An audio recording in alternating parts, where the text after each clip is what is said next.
Rebirth of queen in magical world. Episode 11। शाम के समय प्रतिभा के पुराने निवास स्थान पर प्रतिभा, अनु और मंजरी बैठे हुए थे कि तभी वहां पे खिड़की से खुद के सिम्बा और मिनी आते हैं और आके सीधा अपनी अपनी मलकिन की गोद में बैठ जाते हैं। तो प्रतिभा सिम्बा के बालों में हाथ फेरते हुए पूछा, जिस काम के लिए तुम दोनों को भेजा था वो हुआ? कोई काम की खबर मिली तुम्हें? तो सिम्बा अपने गालों को प्रतिभा के हाथों से रगड़ने लगा और वही मिनी तो अनु के कंधे पर चढ़ के बैठ गई थी। तभी उस घर के पीछे वाले दरवाजे पर किसी की आहट महसूस हुई तो अनु और प्रतिभा दोनों सतर्क हो गई। दोनों ही ने एक दूसरे को आंखों ही आंखों में इशारा किया कि अगर उनके लिए या उनकी प्लानिंग के लिए कोई भी खतरा हुआ तो वो उसे मारने में एक पल नहीं लगाएंगी। तभी उन दोनों ने देखा कि पीछे के दरवाजे से आने वाला ये कोई और नहीं बल्कि राज है, तो दोनों ही वापस नॉर्मल हो गए। राज अंदर आ गया तो उस देख मंजरी को कुछ समझ नहीं आया। जब राज ने अपना हेलमेट उतारा तो एक पल के लिए तो मंजरी अपनी पलकें झपकाना तक भूल गई और वो राज को देखने लगी। तो ये देख अनु ने मंजरी के कान में धीरे से बोला, कितने सुंदर है ना ये। तो मंजरी ने वैसे ही कहा, हाँ आप सही बोल रही है। लेकिन फिर अनु की बात समझकर मंजरी ने हड़बड़ा कर अपनी नजर राज के ऊपर से हटा ली। उसकी ये हरकत देख अनु को हंसी आ गई पर उसने अभी हंसना सही नहीं समझा। तभी प्रतिभा ने कहा, भैया आपको किसी ने यहाँ आते हुए तो नहीं देखा या किसी को आप पर शक हुआ हो? पहले तो प्रतिभा के मुंह से भैया सुन मंजरी कंफ्यूजन में प्रतिभा को देखने लगी। तो प्रतिभा ने कहा, तुमने सही सुना है, ये मेरे भाई यानी शिवगढ़ के राजकुमार राज प्रताप सिंह है। ये सुन के तो मंजरी की आंखें हैरानी में बड़ी बड़ी हो गई। तभी राज ने प्रतिभा की बात का जवाब देते हुए कहा, नहीं मुझे किसी ने आते हुए नहीं देख और न ही किसी को भी मुझ पे शक हुआ।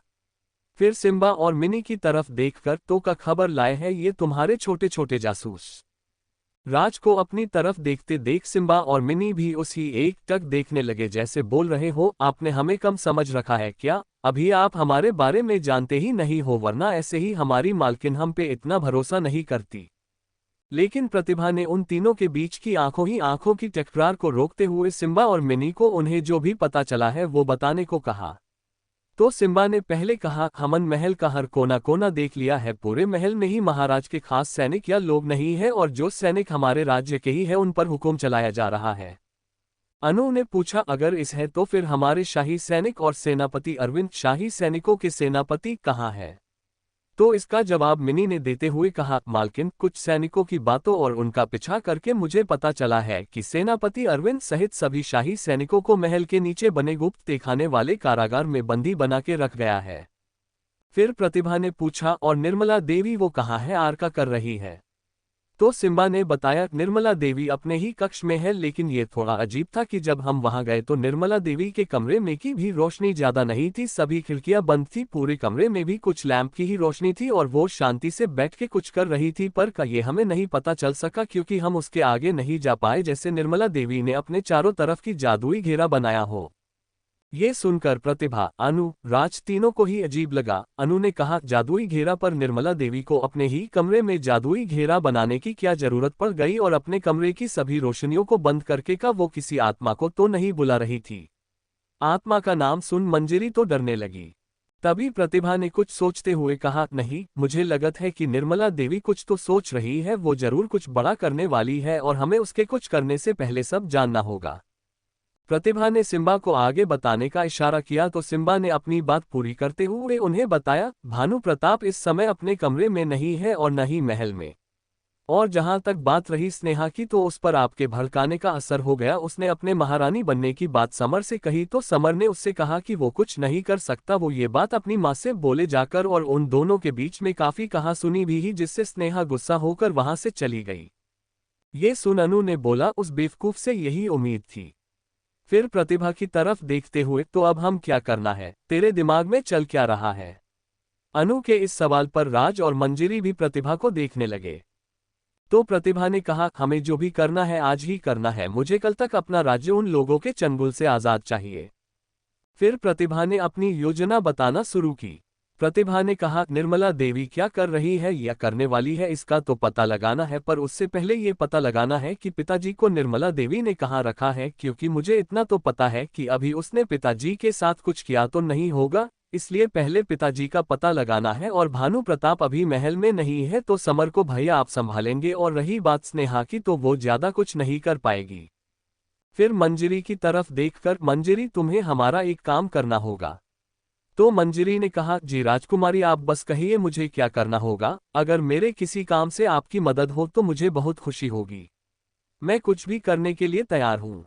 तो प्रतिभा ने कहा, तुम्हें भी इतना करना है कि महल में जितनी भी हमारी दसिया है उन सभी तक तुम्हें ये खबर पहुंचानी है कि उनकी राजकुमारी वापस आ गई है और उन सबको इन लोगों की कैद से आज़ाद करेगी। बस उन्हें हमारा साथ देना है और हर परिस्थिति के लिए तैयार रहना है।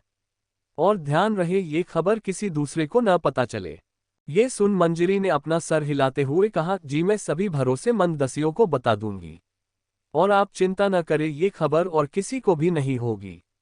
इतना बोल लार प्रतिभा के कहने पर मंजरी वहां से महल को चली गई।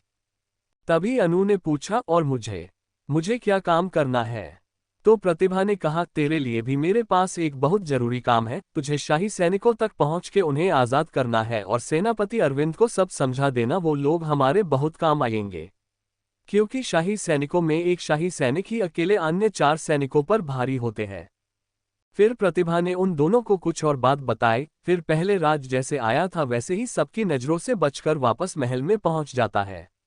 राज के जाने के बाद प्रतिभा और अनु वहां अपने बने कमरे में ही जल्दी से जाकर कुछ हथियार लेते हैं जो उन्होंने जब वो यहाँ रहते थे तब बनाए थे। उन हथियारों के लेने के बाद प्रतिभा और अनु भी सबकी नजरों से बच के महल तक पहुंच जाती है।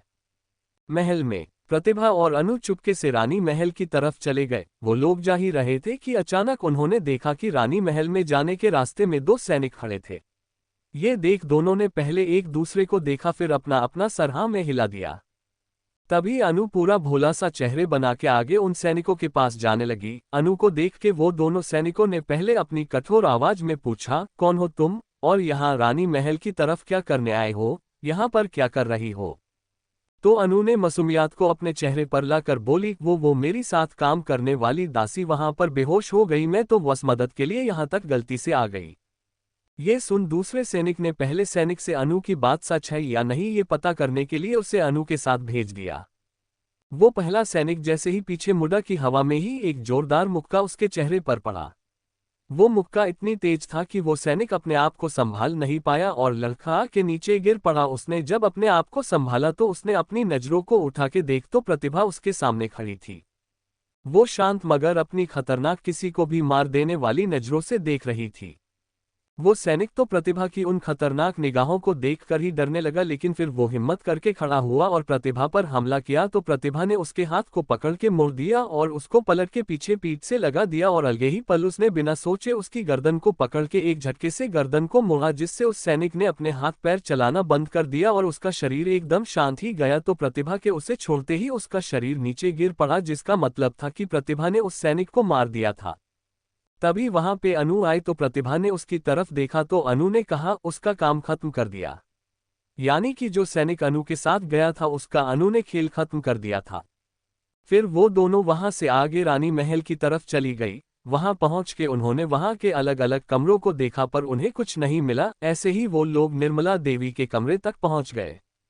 निर्मला देवी के कमरे को देखते हुए अनु ने कहा, ये तो निर्मला देवी का कमरा है ना? तो प्रतिभा ने अपना सर हाँ में हिला दिया। तभी उन्हें निर्मला देवी के कमरे से कुछ आवाजें आई तो वो दोनों ही धीरे से खिड़की के पास गए और सुनने की कोशिश करने लगे। अंदर से 2 लोगों की हल्की हल्की आवाज आ रही यही, लेकिन सही से समझ नहीं आ रहा था कि वो क्या बोल रहे हैं। तो प्रतिभा ने अपनी वायु शक्ति से उस खिड़की को हल्का सा और आराम से खोला, जिससे अब उन्हें आवाज साफ सुनाई देने लगी। ये आवाज निर्मला देवी और स्नेहा की थी। स्नेहा हल्के गुस्से में अपनी मां यानी निर्मला देवी से बोली, क्यों, आखिर क्यों? अब जब हमने शिवगढ़ पर कब्जा कर लिया है और समर जब यहाँ का राजा है तो मैं यहाँ की रानी क्यों नहीं हूँ? तो निर्मला देवी बोली, तुम अभी रानी नहीं बन सकती, अभी तुम सिर्फ अपने होने वाले बच्चे पर ध्यान दो। कहीं पिछली बार की तरह इस बार भी तुम अपना बच्चा न खो दो। अपने बच्चे की बात सुन स्नेहा गुस्से से बोली, शायद आप भूल रही हो, मेरे बच्चे के कारण ही हम यहाँ हैं। अगर मैंने अपने बच्चे का नाम लेकर पिताजी के सामने वो ड्रामा न किया होता तो आज न ही आप यहाँ की महारानी होती और न ही ये शिवगढ़ पे कब्जा होता हमारा। ये सुन के निर्मला देवी ने भी गुस्से से कहा, भूल तो शायद तुम रही हो कि जब तुमने अपनी गलतियों के कारण अपना बच्चा खो दिया था तो समर की माँ तुमसे कितना नाराज हुई थी, सब तुम पर कितना गुस्सा थे, समर भी, और यहाँ तक कि समर की माँ तो समर की दूसरी शादी के लिए बोल रही थी। फिर कोई तुम्हारी सुन तक नहीं रहा था। वो तो मैं थी जो प्रतिभा के जाने के बाद यहाँ से अपनी शक्तियों और दिमाग रुपए के कारण निकल गई थी, और जब तुम्हारे बारे में पता चला तो मैंने ही समर की माँ को समझाया था और समर को शिवगढ़ पे कब्जा जमाने की योजना बताई थी, तभी तुम्हारे पेट में अभी ये बच्चा है। ये सब सुनने के बाद स्नेहा को बहुत गुस्सा आने लगा। ये देख निर्मला देवी ने ये सोच के कि स्नेहा अपने गुस्से और बेवकूफ़ी में कुछ ऐसा वैसा न कर दे, तो निर्मला देवी ने नर्म आवाज में उसे आराम से बैठा के बोली, स्नेहा तुम मेरी बात को आराम से समझो, अभी तुम महारानी नहीं बन सकती हो और मैं तुम्हारी माँ हूं तो मैं तुम्हारे लिए अच्छा ही सोचूंगी। निर्मला देवी की ये बात सुन स्नेहा ने कहा, अच्छा ठीक है, लेकिन आप ये तो बता ही सकती हैं मुझे कि आखिर पिताजी को आपने कहाँ छुपा के रखा है। स्नेहा का ये सवाल सुन निर्मला देवी एकदम शांत हो गई, लेकिन फिर गंभीर आवाज के बोली, तुम्हारा अभी ये जानना जरूरी नहीं है। तो इस पे स्नेहा ने उठते हुए कहा, तो फिर मेरा क्या जानना जरूरी है, आप मुझे कुछ नहीं बता रही हो। ठीक, आपको कुछ नहीं बताना तो मत बताओ। इतना बोल के वो गुस्से में कमरे से बाहर जाने लगी तो निर्मला देवी ने उसे रोकने की कोशिश की, लेकिन निर्मला देवी की उसने एक नहीं सुनी और बाहर चली गई। स्नेहा के बाहर आते ही प्रतिभा और अनु दोनों ही ने अपने आप को छुपा लिया ताकि उन्हें वो लोग न देख पाए।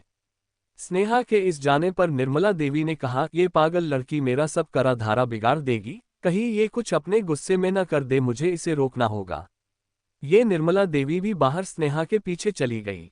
उन दोनों के जाने के बाद अनु और प्रतिभा बाहर आ गए तो अनु बोली, मुझे अब समझ आया कि तूने इस स्नेहा को चने के झाड़ पर क्यों चढ़ाया था, लेकिन तब भी इस निर्मला देवी ने एक शब्द नहीं बताया। तो प्रतिभा ने कहा, निर्मला देवी चालक है, बिल्कुल एक शातिर लोमड़ी, हम इसे कम तो बिल्कुल नहीं समझ सकते। फिर निर्मला देवी के कमरे को देखते हुए, लेकिन जब तक निर्मला देवी नहीं आती हमें इसके कमरे की तलाशी लेनी होगी, शायद कुछ काम का मिल जाए। प्रतिभा और अनु दोनों निर्मला देवी के कमरे में गई और वहां पर देखा तो सब कुछ सामान्य ही दिख रहा था। उन दोनों ने पूरा कमरा छान मारा पर उन्हें कुछ भी नहीं मिला। तो थक के अनु ने बैठते हुए कहा, ये निर्मला देवी सच में बहुत होशियार है, ये अपने कमरे में तो कुछ भी नहीं छोड़ेगी। तभी प्रतिभा ने कहा, हमारे पास ज्यादा समय नहीं है अनु, तुझे मैंने जो काम बताया है तू उसे कर जाके, मैं बाकी का पता लगाती हूँ।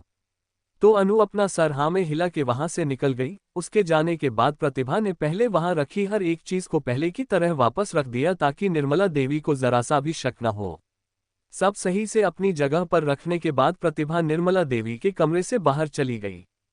प्रतिभा ने सिम्बा के साथ मिलकर पूरे रानी महल को अच्छे से देख लिया, लेकिन उन्हें कुछ भी नहीं मिला और बाकी महल को तो वो लोग पहले ही देख चुके थे।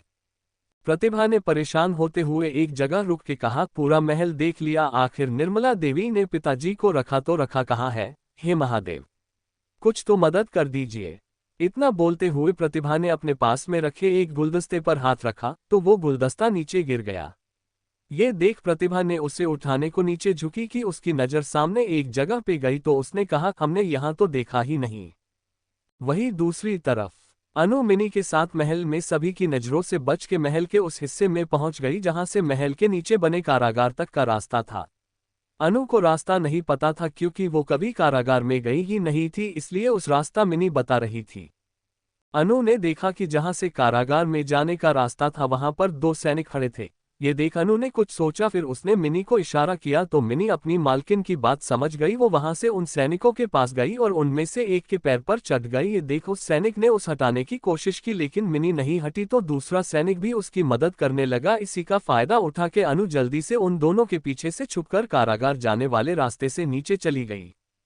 जब मिनी ने देखा कि उसकी मालकिन नीचे चली गई है तो वो उतर के वहां से पहले तो उनके सामने से बाहर चली गई, लेकिन जब वो दोनों सैनिक वापस अपनी जगह पर खड़े हो गए तो वो दूसरी खिड़की से अंदर आकर चुपके से अपनी मालकिन के पीछे पीछे चली गई। अनु नीचे पहुंच के मिनी का ही इंतजार कर रही थी। जब मिनी आ गई तो उसने उस अपनी गोद में उठा के उसके सर को सहलाते हुए कहा, तुम ठीक तो हो? तो इस पर मिनी ने उसकी उंगली से अपना सर रगड़ते हुए हाँ कहा। फिर मिनी उसके कंधे पर बैठ गई तो अनु भी आगे जाने लगी। वो जैसे जैसे आगे गई उस कुछ आवाजें आने लगी तो उसने देखा कि वहां पर भी कुछ सैनिक थे। तो अनु ये देख तुरंत दीवार के पीछे छुप गई। उसने मिनी से आगे देख के आने को कहा तो मिनी आगे देख के आए और बोली, मालकिन इससे आगे जाने का यह एक रास्ता है और यहाँ पर तो ये पूरे 4 सैनिक हैं जो देखने में किसी पहलवान से कम नहीं है। तो अनु ने एक टेढ़ी मुस्कान के साथ कहा, चलो बहुत समय से किसी को अच्छे से नहीं धोया, शायद आज ही वो दिन है और अभी तो प्रतिभा भी यहाँ नहीं तो मुझे वो रोकेगी भी नहीं। ये बोल अनु दीवार के पीछे से निकली और उन सैनिकों के पास जाने लगी। तो उस देख एक सैनिक बोला, ये लड़की कौन है और यहाँ क्या कर रही है? तो उसका साथी बोला, कपड़े और शकल से तो ये दासी लग रही है पर ये यहाँ कैसे? तो तीसरे ने अनु से कहा, ओ दासी तू यहाँ क्या कर रही है और अंदर कैसे आए, लगत है अपनी जिंदगी प्यारी नहीं है। उसका साथ देते हुए चौथा बोला, हाँ इसलिए यहाँ से जा और जाके झाड़ू पोछा कर, वरना कहीं हम तुझे मसल के न रख दे। उसकी इस बात पर वो चारों हंसने लगे। लेकिन ये सुन के तो अब अनु का माथा सनक गया। उसने अपनी आईब्रो उठाते हुए कहा, अच्छा और तुम्हें ऐसा क्यों लगता है कि मैं सिर्फ झाड़ू पोछा ही कर सकती हूँ और तुम लोग मुझे का मसलोगे, पर मैं ये जरूर कर सकती हूँ। तो वो पहला सैनिक बोला, तुझे तो हम बताते हैं कि को किसको मसलेगा। अनु की बातें सुन उन चारों को भी गुस्सा आने लगा। उनमें से एक ने अनु पर वार करने के लिए जैसे ही आगे आया, अनु ने तुरंत वहां से हट के पहले उसके हमले को बेकार किया, फिर उसके पेट पर खींच के एक लात मारी जिससे वो जाके पीछे दीवार पर जा गिरा।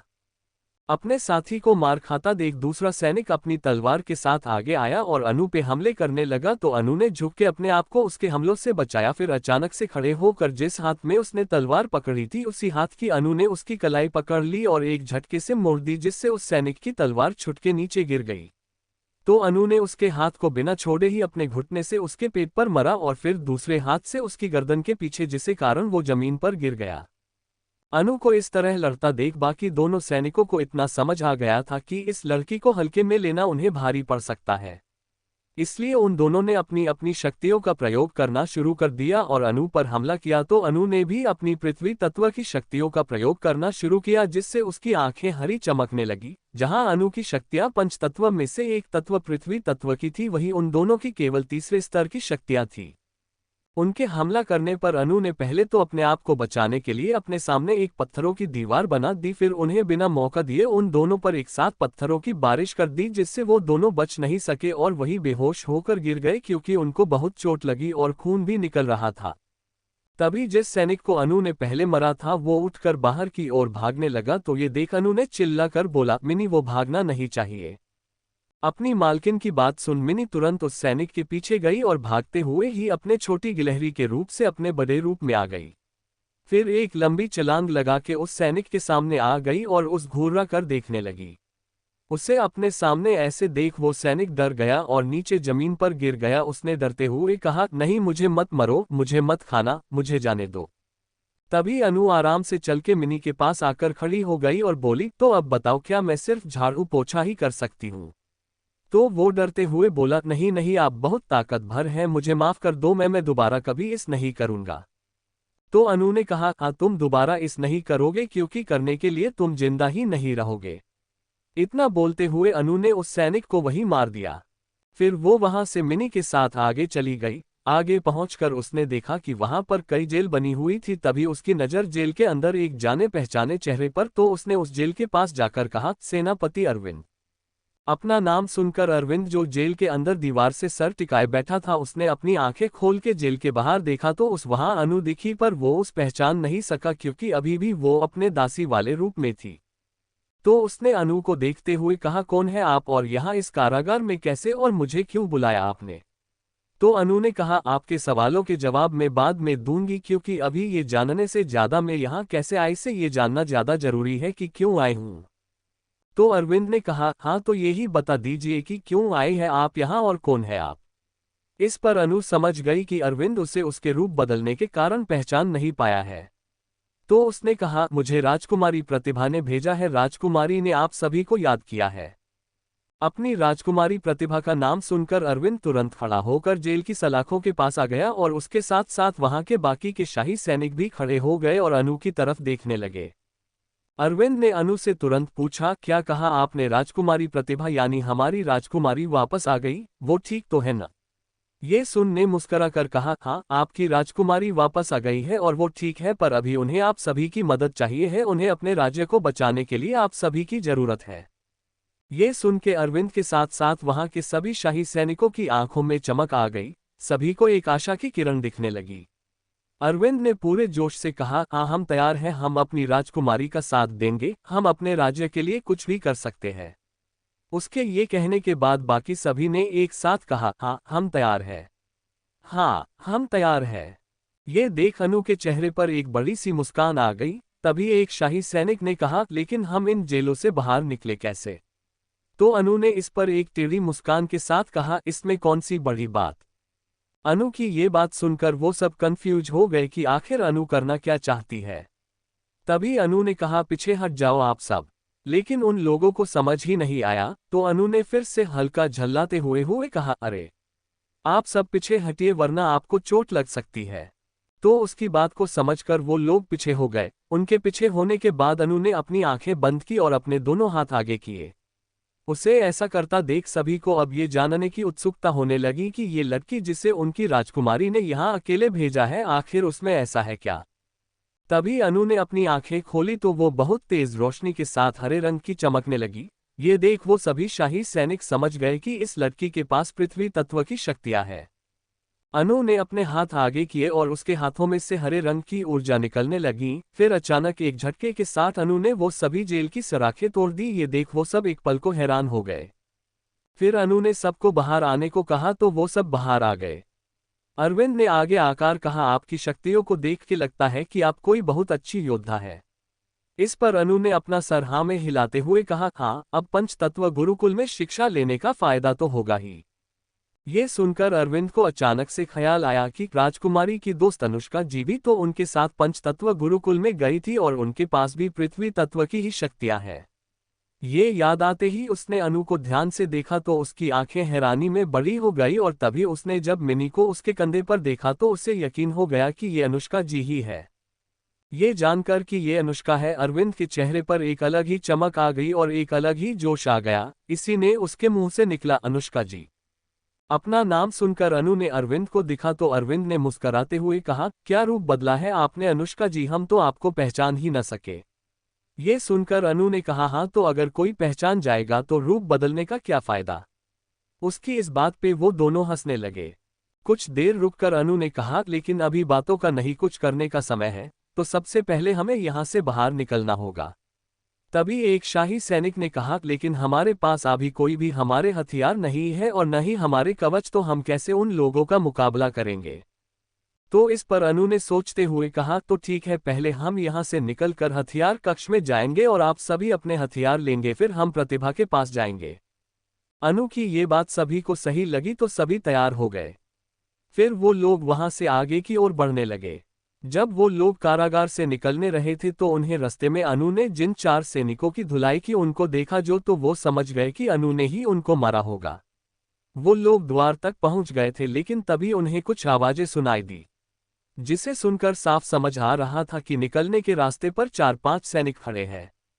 अनु ने कहा, हमारे पास इन सैनिकों से लड़ने के अलावा कोई और रास्ता नहीं है।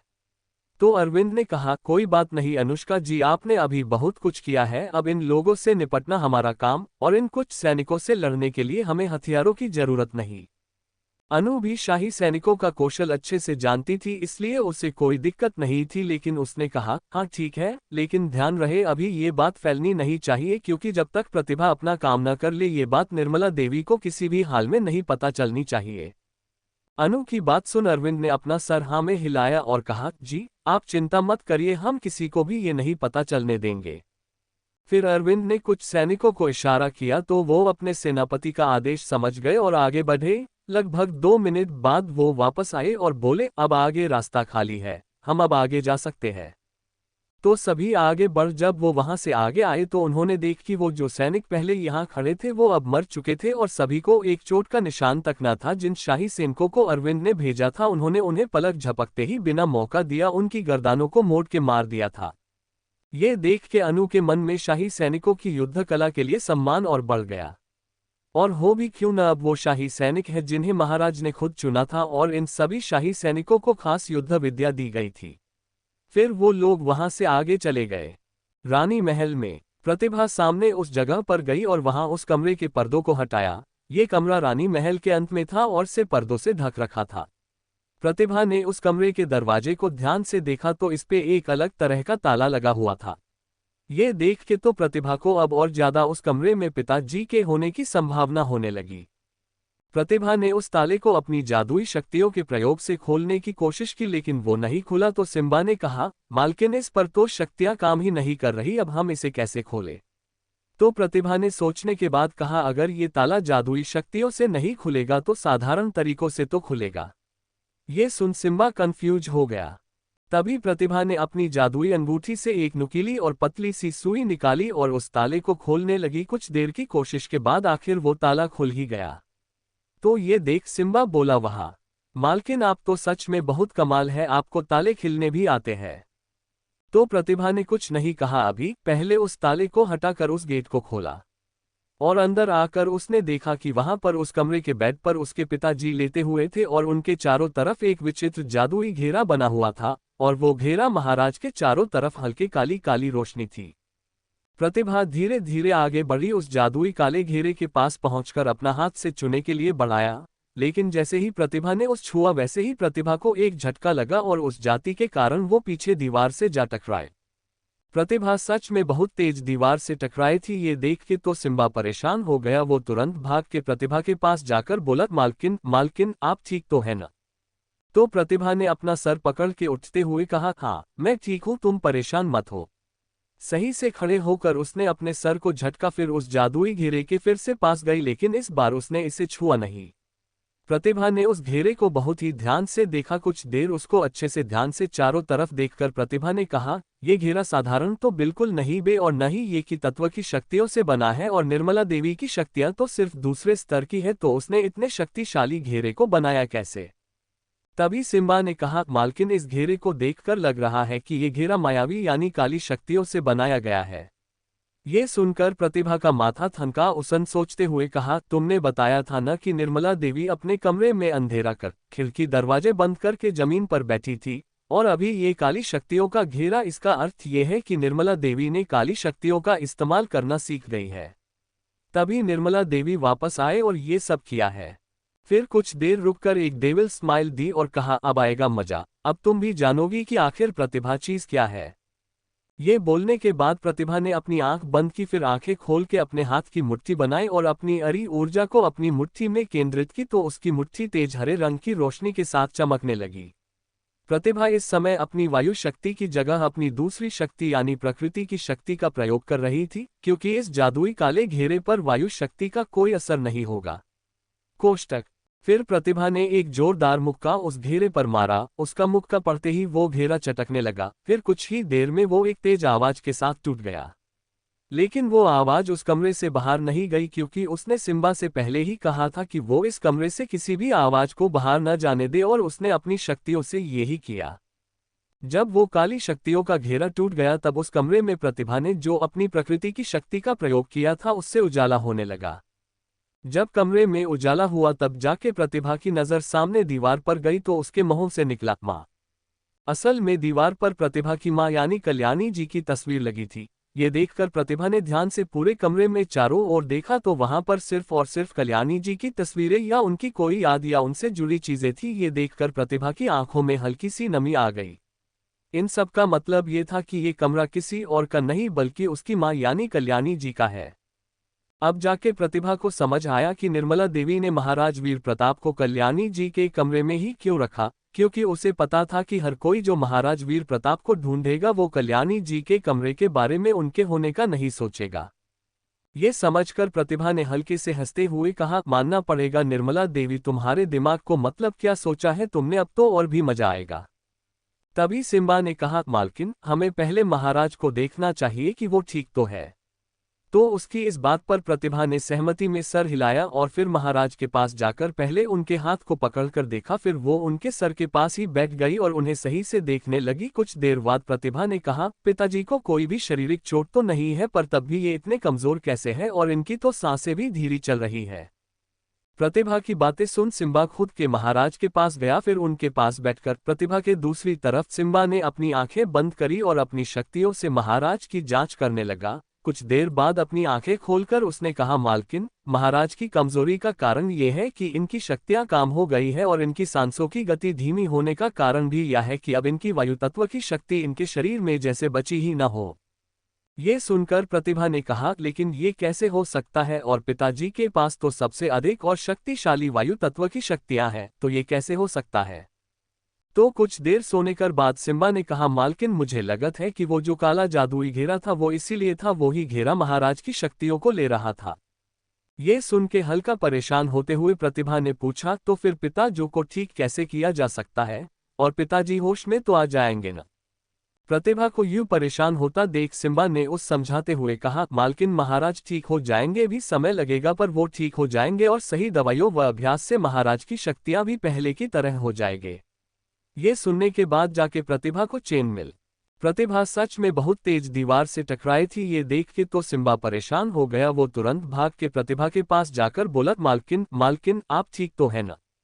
तो प्रतिभा ने अपना सर पकड़ के उठते हुए कहा, हाँ, मैं ठीक हूं, तुम परेशान मत हो।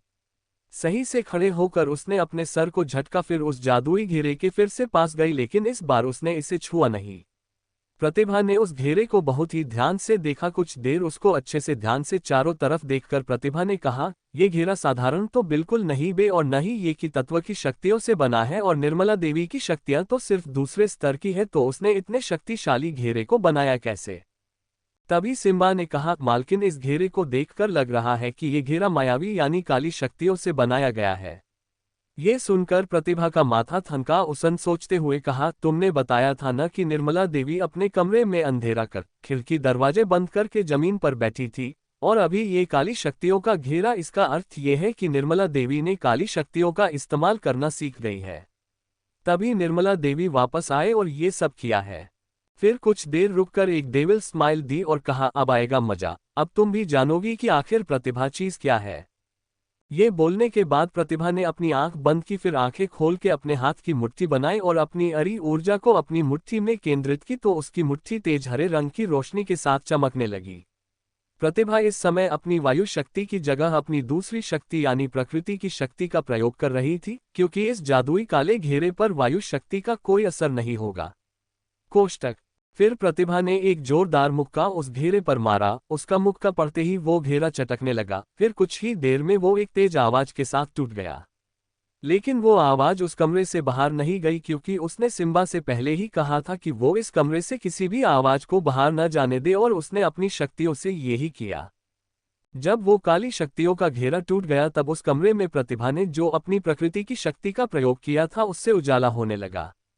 जब कमरे में उजाला हुआ तब जाके प्रतिभा की नजर सामने दीवार पर गई, तो उसके मुंह से निकला, माँ। असल में दीवार पर प्रतिभा की माँ यानी कल्याणी जी की तस्वीर लगी थी। ये देखकर प्रतिभा ने ध्यान से पूरे कमरे में चारों ओर देखा, तो वहां पर सिर्फ और सिर्फ कल्याणी जी की तस्वीरें या उनकी कोई याद या उनसे जुड़ी चीजें थी। ये देखकर प्रतिभा की आंखों में हल्की सी नमी आ गई। इन सब का मतलब ये था कि ये कमरा किसी और का नहीं बल्कि उसकी माँ यानी कल्याणी जी का है। अब जाके प्रतिभा को समझ आया कि निर्मला देवी ने महाराज वीर प्रताप को कल्याणी जी के कमरे में ही क्यों रखा, क्योंकि उसे पता था कि हर कोई जो महाराज वीर प्रताप को ढूंढेगा वो कल्याणी जी के कमरे के बारे में उनके होने का नहीं सोचेगा। ये समझकर प्रतिभा ने हल्के से हंसते हुए कहा, मानना पड़ेगा निर्मला देवी, तुम्हारे दिमाग को मतलब क्या सोचा है तुमने, अब तो और भी मजा आएगा। तभी सिम्बा ने कहा, मालकिन, हमें पहले महाराज को देखना चाहिए कि वो ठीक तो है। तो उसकी इस बात पर प्रतिभा ने सहमति में सर हिलाया और फिर महाराज के पास जाकर पहले उनके हाथ को पकड़कर देखा। फिर वो उनके सर के पास ही बैठ गई और उन्हें सही से देखने लगी। कुछ देर बाद प्रतिभा ने कहा, पिताजी को कोई भी शारीरिक चोट तो नहीं है, पर तब भी ये इतने कमजोर कैसे है, और इनकी तो सांसें भी धीरे चल रही है। प्रतिभा की बातें सुन सिम्बा खुद के महाराज के पास गया। फिर उनके पास बैठकर प्रतिभा के दूसरी तरफ सिम्बा ने अपनी आंखें बंद करी और अपनी शक्तियों से महाराज की जांच करने लगा। कुछ देर बाद अपनी आंखें खोलकर उसने कहा, मालकिन, महाराज की कमजोरी का कारण ये है कि इनकी शक्तियां काम हो गई है, और इनकी सांसों की गति धीमी होने का कारण भी यह है कि अब इनकी वायु तत्व की शक्ति इनके शरीर में जैसे बची ही न हो। ये सुनकर प्रतिभा ने कहा, लेकिन ये कैसे हो सकता है, और पिताजी के पास तो सबसे अधिक और शक्तिशाली वायु तत्व की शक्तियां हैं, तो ये कैसे हो सकता है। तो कुछ देर सोने कर बाद सिम्बा ने कहा, मालकिन मुझे लगत है कि वो जो काला जादुई घेरा था वो इसीलिए था, वो ही घेरा महाराज की शक्तियों को ले रहा था। ये सुन के हल्का परेशान होते हुए प्रतिभा ने पूछा, तो फिर पिताजी को ठीक कैसे किया जा सकता है, और पिताजी होश में तो आ जाएंगे न। प्रतिभा को यूं परेशान होता देख सिम्बा ने उस समझाते हुए कहा, मालकिन महाराज ठीक हो जाएंगे, भी समय लगेगा पर वो ठीक हो जाएंगे, और सही दवाइयों व अभ्यास से महाराज की शक्तियां भी पहले की तरह हो जाएंगे। ये सुनने के बाद जाके प्रतिभा को चैन मिल। आधी रात को महल में समर अपने कमरे में बैठ के शराब के जाम पे जाम पिए जा रहा था। तभी उसे लगा कि कोई उसके पीछे है, लेकिन उसने इस पर ध्यान नहीं दिया। तभी पीछे से आवाज आई, राजकुमार समर, ओ माफ करना, मेरा मतलब महाराज समर, तो कैसे हैं आप। ये सुनकर समर ने उठ के पीछे मुड़कर देखा तो खिड़की के पास एक नौजवान आदमी खड़ा था, लेकिन वो उसका चेहरा नहीं देख पा रहा था क्योंकि उसका चेहरा नकाब से ढका हुआ था। तो समर ने हल्के गुस्से में पूछा, कौन हो तुम, और यहाँ मेरे कमरे में क्या कर रहे हो, और अंदर कैसे आए। फिर समर ने बाहर सैनिकों को आवाज लगते हुए कहा, सैनिकों कहाँ मर गए सबके सब। उसको ऐसे सैनिकों को बुलाता देख उस नकाब वाले आदमी ने कहा, अरे अरे, क्यों अपने गले को कष्ट दे रहे हो, कोई नहीं सुनेगा तुम्हारी। क्योंकि अपनी खुली तलवार को एक हाथ से हवा में लहराते हुए कहा, उन्हें तो मैं पहले ही ठिकाने लगा चुका हूं। उस आदमी की बातें सुनकर अब तक समर का सब नशा उतर चुका था, क्योंकि उस आदमी का बोलने का अंदाज और उसकी आभा साफ साफ बता रही थी कि ये इंसान कोई कमजोर इंसान नहीं है, बल्कि एक शक्तिशाली व्यक्ति है। तो समर ने भी अपनी तलवार निकली और उस आदमी की तरफ पॉइंट करते हुए बोला, तुम यहाँ किस लिए आए हो, साफ साफ बताओ, वरना मैं तुम्हें जिंदा नहीं छोड़ूंगा। ये सुनकर वो आदमी हंसने लगा। फिर उसने कहा, ये तो कुछ देर में पता चल ही जाएगा कि कौन किसे जिंदा छोड़ेगा और कौन नहीं। और जहां तक बात रही मैं यहाँ क्यों आया हूं, तो मतलब साफ है, मैं तुम्हारा यहाँ खेल खत्म करने आया हूं। ये सुनकर समर ने गुस्से से कहा, तुम मेरा क्या खेल खत्म करोगे, बल्कि खेल तो मैं तुम्हारा खत्म करूंगा। ये बोलकर उसने अपनी तलवार पर कस के पकड़ बनाई और उस पर एक तेज हमला कर दिया, लेकिन वो आदमी भी कम नहीं था। समर के हमला करते ही वो तुरंत अपनी जगह से हट गया और समर का हमला खाली चला गया। फिर उसने भी तुरंत पलट के वार किया। अब उन दोनों के बीच एक भयंकर युद्ध छिड़ गया था। उन दोनों की लड़ाई में पूरा कमरा तहस महस हो गया था। तभी समर के एक हमले में उस आदमी का नकाब हट गया। नकाब हटने के बाद जब समर ने उसका चेहरा देखा तो वो उस नहीं पहचान पाया, ये कोई और नहीं बल्कि राजकुमार राज प्रताप ही थे। अंत में लड़ते लड़ते समर बहुत थक गया और अब उसको शक्तियां भी अधिक नहीं बची थी। जब राज ने उस कमजोर होता देखा तो उसके चेहरे पर एक टेढ़ी मुस्कान आ गई और फिर उसने एक ताकत भर हमला समर पर किया, जिसको समर झेल नहीं पाया और उसकी तलवार दूर छुट के गिर गई और वो भी जमीन पर गिर गया था। तभी एक सैनिक उस कमरे में आया। जब उसने किसी को समर को यूं मारते देखा तो उसने तुरंत राज पर समर को बचाने के लिए हमला किया, लेकिन ये राज ने देख लिया तो उसने उस सैनिक पर बिना अपना समय बर्बाद किए सीधे अपनी वायु शक्ति के प्रयोग से उठा के फेंक दिया, जिससे वो पीछे दीवार पर इतनी तेज टकराया कि वो तुरंत वहीं के वहीं बेहोश हो गया। इसी बीच जब समर ने देखा कि राज का ध्यान उस सैनिक पर है तो उसने अपनी हिम्मत जुटाकर एक आखिरी कोशिश करके अपनी तलवार उठाई और अपनी पूरी ताकत से राज पर हमला किया, लेकिन राज ने बिना पीछे पलटे एक कदम साइड में खिसक, जिससे उसको समर का हमला तो नहीं लगा, लेकिन राज ने अपनी तलवार को पीछे करके सीधे समर के पेट में घुसा दी, जिससे समर की आंखें फैल गई और उसकी चीख तक नहीं निकल पाई। तो राज ने एक झटके से अपनी तलवार खींच ली, जिससे समर बेशुद्ध होकर नीचे पेट के बल गिर गया और उसके पेट से खून बहने लगा। समर अब अपनी आखिरी सांसें ले रहा था। उसने अपनी उखड़ती सांसें लेते हुए पूछा, कौन हो तुम और मुझे क्यों मारा। तो राज ने एक जगह उसके सामने बैठ के अपनी खून से सनी तलवार को साफ करते हुए कहा, अब तुम तो मरने ही वाले हो, चलो तुम्हारी ये आखिरी इच्छा पूरी कर देता हूँ। फिर उसी तरफ देखकर, मैं शिवगढ़ का राजकुमार राज प्रताप सिंह हूँ। ये सुनकर समर की आंखें हैरानी में चौड़ी हो गई। फिर राज ने खड़े होकर गुस्से में उसके हाथ को अपने पैरों तले मसलते हुए कहा, और ये सब उसकी सजा जो तुमने मेरी बहन के साथ किया। तुम तो शुक्र मनाओ भगवान का, वरना मैं तुम्हें तड़पा तड़पा कर मारता, लेकिन अभी मेरे पास समय नहीं है ज्यादा। इसी के साथ राज ने एक लात समर की पीठ पर मेरी तो उसकी जो अंतिम सांसें बची थी वो भी अब खत्म हो गई और इसी के साथ समर का जीवन काल खत्म हो गया। महल में अनु ने अरविंद के बाकी साथियों के साथ मिलकर अस्त्र कक्ष में जाकर अपने अपने हथियार ले लिए थे और अब उन्होंने धीरे धीरे करके महल में चारों तरफ फैले सैनिकों को मार के उनकी जगह लेना शुरू कर दी थी। भले ही वो लोग संख्या में कम थे पर वो जितनों की भी जगह ले सकते थे उतनों की उन्होंने जगह ले ली, लेकिन उन सब ने जगह की अदला बदली सिर्फ महल के अंदर के सैनिकों के साथ ही कर पाए और इतनी शांति से कि किसी को कानो कान खबर तक नहीं हुई। वही मंजरी ने भी सभी दसियों को बता दिया था जो वहां पर पहले से काम करती थी। वो सब दसिया बहुत खुश हो गई थी और जैसा कि उस प्रतिभा ने कहा था अब वो अनु के आने का इंतजार करने लगी, क्योंकि अब आगे जो करना था वो अनु की मदद से होना था। जब अनु वहां पर आए तो मंजरी ने उस बताया कि ये सब दसिया है, तो अनु ने सबको देखा फिर कहा, यहाँ महल में अभी एक युद्ध होने वाला है जिसमें बहुत खतरा होगा, इसलिए अभी सबसे पहले आप सभी को यहाँ से सुरक्षित स्थान पर पहुंचना होगा। इसलिए आप सभी को मेरा साथ देश होगा तक आप सभी को सुरक्षित जगह पर हम पहुंच पाए और आपकी राजकुमारी हम सबको हमारी आज़ादी फिर से दिला सके। अनु की बात सुनने के बाद उन सब दसियों ने एक साथ हाँ बोल और कहा, हम सब तैयार है। तो अनु ने मंजरी के साथ मिल ले सभी दसियों को अरविंद और उनके सैनिकों की मदद से महल के पीछे के गुप्त रास्ते से, महल के ऐसे कई रास्ते थे जो सिर्फ शाही सैनिकों के सेनापति, मंत्री जी और महाराज को ही पता थे, इसलिए उन्हीं में से एक रास्ते से अरविंद ने सभी दसियों को बाहर निकालने को कहा जो वहां से सीधे राज्य में निकलता था। अनु ने भी उसकी रास्ते से सभी दसियों को निकलना शुरू किया। वो लोग ये सब कर ही रहे थे कि वहां पर किसी ने कहा, अच्छा तो तुम सब लोग मेरी पीठ पीछे ये कर रहे हो, मुझे तो इस नई लड़की पर पहले से ही शक था, अब मैं महारानी जी को सब बताऊंगी।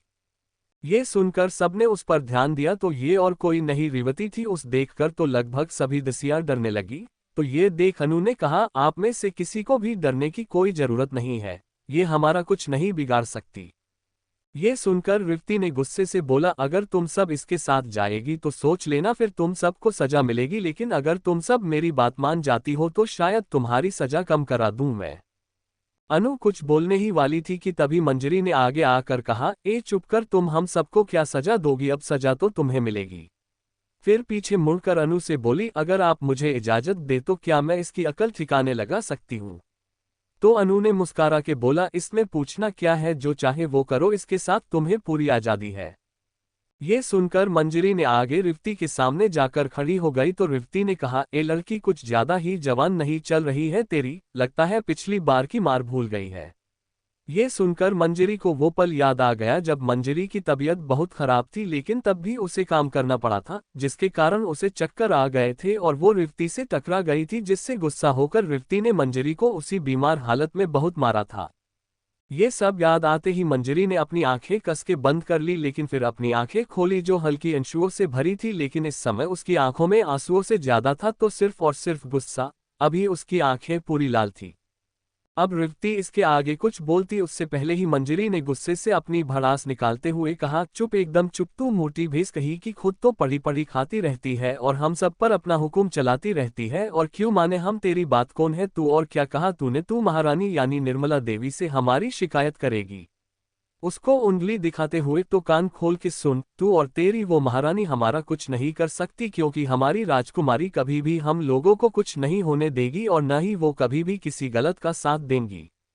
अपने खिलाफ मंजरी को इतना बोलते देख रेवती को बहुत तेज गुस्सा आने लगा। उसने गुस्से में मंजरी को मारने के लिए हाथ उठाया तो मंजरी ने अपनी आंखें बंद कर ली, लेकिन वो वहां से उसके सामने से नहीं हटी। लेकिन वो मंजरी को थप्पड़ मार पाती उससे पहले ही उसका हाथ अनु ने आकर पकड़ लिया और उसका हाथ झटक दिया। तो रेवती उसे कुछ बोलने के लिए मुंह खोला ही था कि अनु ने पहले ही कहा, मुंह बंद, वरना मुझे बंद करना अच्छे से आता है, समझी। फिर अनु ने मंजरी से कहा, मंजरी मार इसे। तो मंजरी अनु को हैरानी से देखने लगी तो अनु ने फिर कहा, मार इसे और निकाल अपने अंदर का गुस्सा, अपने अंदर का दर्द। तभी वहां पर एक जोरदार थप्पड़ की आवाज गूंजी तो सबने देखा ये मंजरी ने ही रेवती को मारा था। ये देखकर अनु के चेहरे पर मुस्कान आ गई। बाकी सभी एक पल को हैरान हो गए थे कि ये मंजरी ने थप्पड़ मारा था। अब तो रेवती का गुस्सा 7वें आसमान पर पहुंच गया। वो भी पलट के मंजरी को थप्पड़ मरने के लिए हाथ उठाती है, लेकिन उससे पहले ही अनु अपनी पृथ्वी तत्व की शक्ति का प्रयोग करके उसके उस हाथ को जो उसने मंजरी को मारने के लिए उठाया था उसे पृथ्वी से निकलती पत्थरों से बनी जंजीर से बांध दिया था। ये देखकर वो अपना हाथ छुड़ाने की कोशिश करने लगी थी तो अनु ने अपना हाथ हिलाया जिससे उसके दोनों पैरों को भी पृथ्वी से निकल रहे पत्थरों ने जकड़ लिया। फिर अनु ने मुड़कर मंजरी को बोला, अच्छा अब चलो, हमें और भी काम करने हैं, इस भेस से तो हमारा हिसाब हो गया। तो मंजरी भी अपना सर हाँ में हिलाती है। फिर वो दोनों ही बाकी दासियों के पास जाने लगते हैं तो रिफ्ती पीछे से चिल्ला चिल्ला कर बोल रही कि मुझे छोड़ दो, मुझे छोड़ दो। लेकिन अनु को कोई फर्क नहीं पड़ा, उल्टा उसने अपनी शक्ति के प्रयोग से उसका मुंह ही बंद कर दिया। महल के राज दरबार में रात का समय था, इसलिए अभी यहाँ पर इस समय कोई नहीं था। राज दरबार के बड़े से दरवाजे के अंदर जाने पर उसके बाएं और दाएं दोनों तरफ बड़ी बड़ी कुर्सियां रखी थी, जो राजसभा के सभी मंत्रियों, सेनापति व उच्च पदों के लोगों के लिए थी। इन्हीं दोनों के बीच से होते हुए सामने जाने पर वहां पे थोड़ी सी ऊंचाई पर एक बड़ा सा सफेद रंग का सिंहासन रखा हुआ था और उस पर सोने व नीले रंग के हीरे से बहुत ही आकर्षक नक्काशी की गई थी। तभी राज दरबार का वो बड़ा सा दरवाजा खुलता है तो निर्मला देवी अंदर आती है, उसके साथ में ही उसकी दो दासियां भी अंदर आती है। निर्मला देवी अंदर आने के बाद उन दोनों को बाहर जाने का इशारा करते हुए कहती है, तुम दोनों बाहर जाओ और ध्यान रखना जब तक मैं न बोली कोई भी अंदर न आए। तो वो दोनों दासियां जी रानी साहिबा बोलकर बाहर चली जाती है। उन दोनों के बाहर जाने के बाद निर्मला देवी चलते हुए राज सिंहासन के पास जाती है। फिर कुछ देर उसे देखने के बाद वो अपने कदम बढ़ाकर उसके पास जाती है और उस सिंहासन को छूते हुए उसके चारों तरफ घूमने लगती है। फिर रुककर अचानक हंसने लगी और फिर बड़े ही शान से सिंहासन पर बैठ के बोली, कितने साल इंतजार किया है, मैं कितनी मेहनत करी है मैंने सिर्फ और सिर्फ इस सिंहासन की, इस राजगद्दी के लिए, और आखिरकार आज ये मेरा है और अब मैं बनूंगी शिवगढ़ की महारानी। क्या क्या नहीं किया है मैंने इस पल के लिए। पहले महाराज वीर प्रताप को फंसाया, फिर उसकी प्यारी पत्नी कल्याणी को मारा और उसके बेटे को राज्य से निकलवा दिया। लेकिन फिर पता नहीं उसकी बेटी में कहां से दिमाग आ गया और मेरी बिल्ली मुझ पर ही पंजा मरने लगी। उसने मुझे कारागार में डलवाया था, न देखी आज मैंने उसके बाप को इस लायक भी नहीं छोड़ा कि वो अपने पैरों पर खुद खड़ा भी हो पाए। ये सब बोलकर वो हंसने लगी। तभी वहां पर किसी के ताली बजाने की आवाज आई तो निर्मला देवी ने अपनी आंखें खोल के सामने देखा तो वहां पर एक 19 या 20 साल की साधारण सी लड़की खड़ी थी जिसने दासियों के कपड़े पहने थे। तो ये देख निर्मला देवी गुस्सा करते हुए बोली, तुम कौन हो और तुम अंदर कैसे आए? तुम एक मामूली सी दासी मेरे सामने सर उठा के खड़ी हो, तुम्हें अंदर किसने आने दिया? फिर निर्मला देवी ने अपनी उन दोनों दासियों जिससे उसने बाहर खड़े होने को कहा था उन्हें आवाज देने लगी, लेकिन कोई नहीं आया। तो उसे इस तरह देख उस लड़की यानी कि प्रतिभा ने कहा, अरे अरे रानी साहिबा, आप क्यों अपने गले को तकलीफ दे रही हैं? आवाज देने का कोई फायदा नहीं है, कोई नहीं आएगा। एक टेढ़ी मुस्कान देते हुए, और जहां तक बात रही आपकी उन दोनों दासियों की, तो वो तो अब नहीं आने वाली। असल में जब प्रतिभा ने यहाँ निर्मला देवी को आते देखा तो वो भी यहाँ आए तो उन दोनों दासियों ने उसे अंदर जाने से मना कर दिया था। प्रतिभा ने पहले सोचा कि ये दोनों सिर्फ दासियां ही है तो वो इन्हें क्यों फालतू में नुकसान पहुंचाए, इसलिए पहले उसने दासी के भेष में ही अंदर जाने की कोशिश की। लेकिन जब वो दोनों नहीं मानी और उल्टा प्रतिभा पर ही हमला कर दिया तो फिर प्रतिभा को भी गुस्सा आ गई। वो भी कौन सा पलटवार करने से पीछे रहने वाली थी, लेकिन फिर उसने देखा कि वो दोनों ही दासियां शक्तियों का प्रयोग कर रही थी, यानी उन दोनों के पास शक्तियां थी। तो प्रतिभा ने भी अपनी शक्तियों का प्रयोग करना शुरू किया, लेकिन तब उसने ध्यान से देखा कि इन दोनों दासियों के पास काली शक्तियां थी और उनकी वो चमकदार काली आंखें ये साबित कर रही थी। तो फिर प्रतिभा ने बिना समय बर्बाद किए उन दोनों का ही खेल खत्म कर दिया। कोष्टक। अब निर्मला देवी इतना तो समझ चुकी थी कि ये लड़की जो उसके सामने खड़ी है वो कोई मामूली सी दासी तो बिल्कुल नहीं हो सकती, क्योंकि उसकी उन दोनों दासियों को हरा कर अंदर आना किसी भी साधारण लड़की की बस की बात तो नहीं है। इसलिए निर्मला देवी ने सिंहासन से उठकर नीचे उतरते हुए प्रतिभा से कठोर आवाज में पूछा, कौन हो तुम? अपनी असली पहचान बताओ। तो ये सुन प्रतिभा ने उसे एक मुस्कान दी, फिर अपने हाथ को उठाकर हवा में हिलाया जिससे उसके चारों तरफ एक वायु का घेरा बन गया और उस घेरे के पार कुछ भी नहीं दिखाई दे रहा था। 2 पल बाद जब वो घेरा हटा तो प्रतिभा अपने असली रूप में थी, अपने वास्तविक राजकुमारी के रूप में। जब निर्मला देवी ने प्रतिभा को देख तो पहले उसकी आंखें हैरानी में बड़ी हो गई, उसके मुंह से भी निकला प्रतिभा। लेकिन फिर अपनी हैरानी से बाहर आकर निर्मला देवी ने प्रतिभा को घूरते हुए कहा, तुम यहाँ कैसे? लेकिन अब तुम यहाँ आ ही गई हो तो अब वापस बचकर नहीं जा पाओगी, क्योंकि इस बार मैं अपनी योजना तुम्हारी वजह से बेकार नहीं होने दूंगी। वैसे तो मुझे लगा तुम शायद नहीं आओगी, लेकिन अब जब तुम आ ही गई हो तो तुम्हारी जान लेना तो मेरा फर्ज बनता है। तो प्रतिभा ने मुस्कराते हुए कहा, हाँ, और मेरा भी ये फर्ज बनता है कि अगर किसी को कुछ ज्यादा ही घमंड हो जाए तो उसे उसकी सही औकात दिखा देनी चाहिए।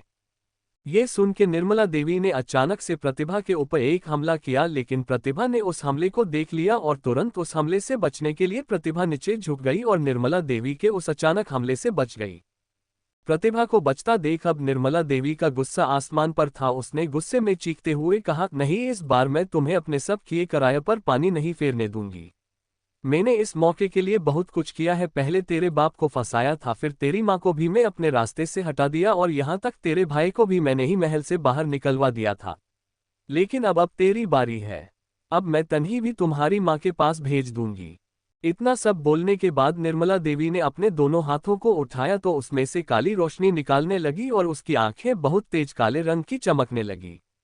अब प्रतिभा भी कहाँ पीछे रहती, उसने भी अपनी वायु शक्तियों को जगाया और उसकी आंखें भू तेज सफेद रंग की रोशनी से चमकने लगी। तो निर्मला देवी ने अपनी शक्तियों का पढ़ाया करते हटे अपने दाएं तरफ रखी हुई एक कुर्सी को उठाकर प्रतिभा की तरफ फेंक दिया। तो ये देख प्रतिभा ने बिना अपनी शक्तियों के प्रयोग से ही एक तेज लात अपनी तरफ आ रही उस कुर्सी के बीच में मेरी, जिसके कारण वो कुर्सी चर्र की आवाज के साथ टूट के नीचे गिर गई। ये देख निर्मला देवी ने कहा, ज्यादा खुश होने की बात नहीं है, सिर्फ एक कुर्सी से ही तो बची हो, बाकी अभी मेरे हमले तो झेलना बाकी है। तो प्रतिभा ने कहा, हाँ क्यों नहीं, हम भी तो देखे कि आखिर क्या कर सकती हो तुम। ये कुर्सी फेंकना तो अब बच्चों का खेल हो है। अब वो दोनों ही पूरी तरह से लड़ने को तैयार थे और एक दूसरे को इस देख रहे थे कि जैसे आज तो दोनों में से कि एक ही बचेगा। दोनों ही एक दूसरे को अपनी अपनी जानलेवा नजरों से घूरे जा रहे हैं। तो पहला कदम निर्मला देवी ने आगे बढ़ाया और उसने अपनी काली शक्तियों से एक वायु का भंवर बनाकर प्रतिभा के चारों तरफ छोड़ दिया। तो प्रतिभा ने उस भंवर को ध्यान से देख फिर उसने अपनी तलवार निकली, सिर्फ 2 पल में ही उसके इस भंवर को तोड़ दिया और खुद उस बाहर आ गई। प्रतिभा ने उस भंवर से बाहर आकर निर्मला देवी को देखा और फिर हल्का से हंसकर कहा, अरे मेरी प्यारी सौतेली माँ, अपनी न सही मेरी ही कुछ इज्जत रख लो, कम से कम कुछ ठंड का तो हमला करो। निर्मला देवी जो प्रतिभा को अपने जाल को इतनी आसानी से निकलता देख जो पहले ही थोड़ी हैरानी में थी, और जब उसने प्रतिभा की ये बात सुनी तो उसने अपनी मुट्ठी कसते हुए कहा, अभी तक तो मैं तुझे बच्ची समझकर मामूली हमले कर रही थी, लेकिन मेरी बेइज्जती करके तुम्हें खुद की मौत को बुलाया है। अब तू देख मैं क्या क्या करती हूँ। इतना बोल के निर्मला देवी ने अपनी शक्तियों का प्रयोग और बढ़ा दिया और उसकी आंखें इस समय बिल्कुल काली हो गई थी। उसने अपने हाथों को हवा में उठाया और फिर वो कुछ बुदबुदाने लगी, मंत्र पढ़ने लगी। फिर उसने प्रतिभा की तरफ देखा, तभी उसकी हाथों से काले काले रंग के धुएं के गोले निकले और प्रतिभा के चारों तरफ चले गए। फिर वो काले धुएं के गोले प्रतिभा के चारों तरफ जाके जमीन पर बैठ गई। ये देख के प्रतिभा को कुछ नहीं समझ आया, तभी वो गोली अचानक से काले सैनिकों में बदल गए और उनके हाथों में अलग अलग हथियार भी थे। ये देख के चेहरे पर अभी तक जो टेढ़ी मुस्कान थी वो गायब हो गई और उसके एक्सप्रेशन बिल्कुल बदल गए, जैसे उसे इससे कोई फर्क ही नहीं पड़ा हो।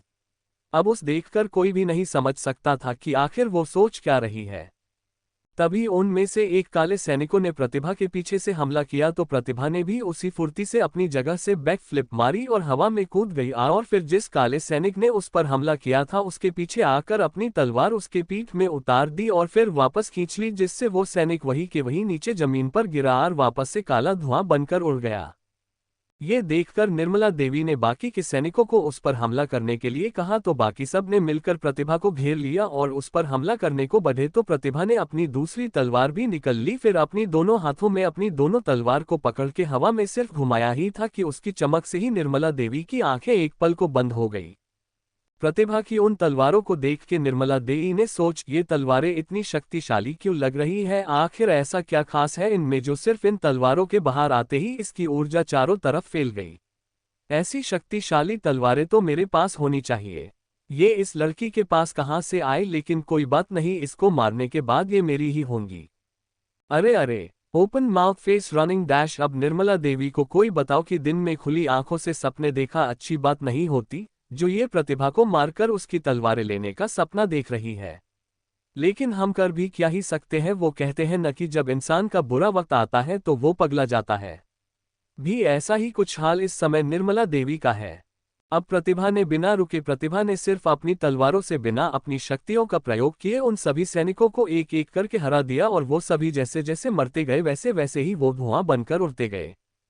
उन सभी को मारने के बाद प्रतिभा ने निर्मला देवी से कहा, क्या हुआ, ये चेहरे का रंग उड़ा हुआ क्यों है? हैरानी हो रही है क्या कि ये लड़की जिसे तुमने इतना डरा के रखा हुआ था कि वो सिर्फ तुम्हारी आवाज से भी डर जाती थी, वो आज तुम्हारे हर एक हमले को बड़ी आसानी से विफल कर दे रही है। निर्मला देवी से ये बर्दाश्त नहीं हो रहा था कि आखिर प्रतिभा उसके सामने खड़े होकर उसी से लड़ रही है, और सिर्फ लड़ ही नहीं बल्कि उसके हमलों को विफल भी कर रही है। प्रतिभा की बात सुनकर निर्मला देवी अब खुद लड़ने के लिए प्रतिभा के सामने आ गई, और उसने आते ही एक शक्तिशाली अपनी शक्तियों का हमला प्रतिभा पर किया। वो हमला सच में काफी शक्तिशाली और तेज था। उस हमले से प्रतिभा तुरंत नहीं बचा सकती थी, इसलिए वो नीचे बैठ गई और अपने लॉकेट की शक्तियों से अपने सामने सुरक्षा कवच बना दिया।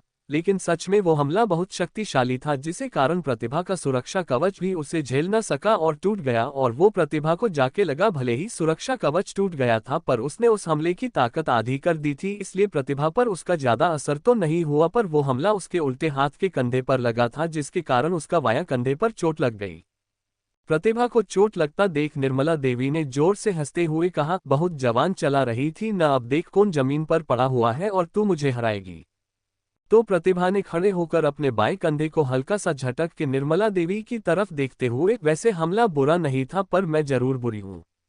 इतना बोलकर प्रतिभा ने अपनी वायु शक्तियों का प्रयोग करना शुरू किया, तो उस पूरी जगह पर चारों तरफ तेज हवाएं चलने लगी। सभी खिड़की दरवाजे खुल गए और चारों तरफ से हवाएं आकर प्रतिभा के चारों ओर गोल गोल घुमाने लगी, जिससे प्रतिभा भी अब हवा में थी। उसकी वो चमकदार सफेद आंखें और तेज चमकने लगी, और फिर उसने अपने दोनों हाथों को ऊपर किया और उन सभी हवाओं को इकट्ठा करके एकदम से निर्मला देवी की तरफ कर दिया, जो बहुत ही तेज गति से जाके सीधा निर्मला देवी को लगा, जिसके कारण वो उड़कर पीछे सीधा सिंहासन की सीढ़ियों पर जाके गिरी। वही महल के मुख्य हिस्से में अब तक अनु ने सभी दासियों, अन्य कुछ काम करने वाले लोगों को मंजरी के साथ सुरक्षित स्थान पर पहुंचा दिया था। सेनापति अरविंद भी उसी के साथ था। तभी अनु ने भी अपना वेश जो बदल रखा था उसे हटाकर अपने असली रूप में आए, तो अरविंद तो उसे देखने लगा और लगभग उसमें ही खो गया। अनु ने जब देखा कि अरविंद कुछ बोल नहीं रहा बल्कि उसे ही देख रहा है, तो उसने उसकी आंखों के सामने अपना हाथ हिलाकर कहा, कहाँ खो गए तुम? अनु के ऐसा करने पर अरविंद अपने होश में आया और फिर इधर उधर देखते हुए कहा, कहीं नहीं अनुष्का जी, मैं कहीं नहीं खोया। तो अनु ने हल्का सा मुंह बनाकर कहा, देखो ये बार बार अनुष्का जी मत बोलो, मुझे बिल्कुल बुद्धि जैसा लगता है। तुम सिर्फ अनुष्का अनुष्का बोलो, ये जी नहीं चलेगा। तो इस पर अरविंद ने कहा, पर कैसे आपको ऐसे बोल सकता हूं, आप राजकुमारी की दोस्त है और मैं। तभी अनु ने उसे टोकते हुए कहा, ऐसे कैसे, कुछ नहीं, और देखो अब तो हम दोस्त हैं न, तो फिर तुम बोल सकते हो। जब अरविंद ने दोस्त सुना तो उसके चेहरे पर एक मुस्कान आ गई और फिर उसने भी अपना सर हाँ में हिला दिया। राज दरबार में, जहां पर निर्मला देवी और प्रतिभा लड़ रहे हैं। हमले के बाद प्रतिभा आराम से नीचे जमीन पर उतर गई और उसने अपनी तलवारों को उठाकर उनमें से एक तलवार को वापस अपने लॉकेट में रख दिया, क्योंकि उसके उल्टे कंधे पर चोट लगी थी, तो वो अभी अच्छे से अपने उल्टे हाथ का इस्तेमाल नहीं कर सकती थी।